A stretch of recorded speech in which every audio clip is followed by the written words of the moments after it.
The US military has completed its withdrawal from Afghanistan to end a brutal 20-year war which has been America's longest. It started and ended with the hardline Taliban in power despite billions of dollars spent trying to rebuild the conflict-racked country. Celebratory gunfire rang out in Kabul in the early hours of Tuesday, and elated senior Taliban officials hailed the event as a watershed moment. Moving on to the next news, 9 new Supreme Court judges, including 3 women, were administered their oaths of office by Chief Justice N.V. Ramana on Tuesday morning. This is the first time in the history of India's highest court that 9 judges have been sworn in at one time. The ceremony was held in the auditorium of the court's additional building complex. The new judges include Justice Abhay Oka, former Chief Justice of Karnataka High Court, Justice Vikram Nath, former Chief Justice of Gujarat High Court, Justice Jitendra Kumar Maheshwari, former Chief Justice of Sikkim and Andhra Pradesh High Courts, and Justice Hima Kohli, former Chief Justice of Telangana High Court.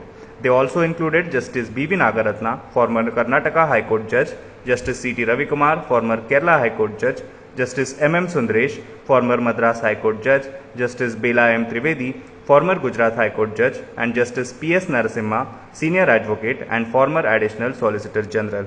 Moving on to the next news, the Taliban's top spokesman congratulated Afghans on their victory on Tuesday, hours after the last US troops left the country following 20 years of military intervention. Congratulations to Afghanistan. This victory belongs to all of us, Taliban spokesman Zabiullah Mujahid said from the runway of Kabul airport. We want to have good relations with the US and the world. We welcome good diplomatic relations with them all, he further added. Moving on to the next news, Uttar Pradesh Chief Minister Yogi Adityanath on Monday imposed a complete ban on the sale of liquor and meat in Mathura. The officers concerned are directed to make plans for the ban as well as for the engagement of people involved in such activities in some other trade, he added. The Chief Minister was speaking at the Krishnotsava 2021 program in Lucknow. Moving on to the next news, a special court on Monday refused to grant the National Investigation Agency the custody of dismissed police officer Sachin Waze for questioning in the Antila bomb scare case and allowed him to get admitted at a private hospital for treatment of his heart ailment after he said he doesn't want to become another Stan Swami.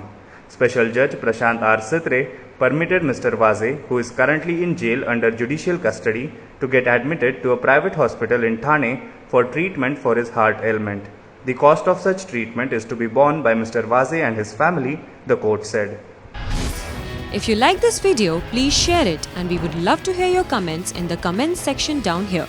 Also, please do like our Facebook page and follow us on Twitter to get minute-to-minute news updates. For more such shows and videos, well, subscribe to our YouTube channel.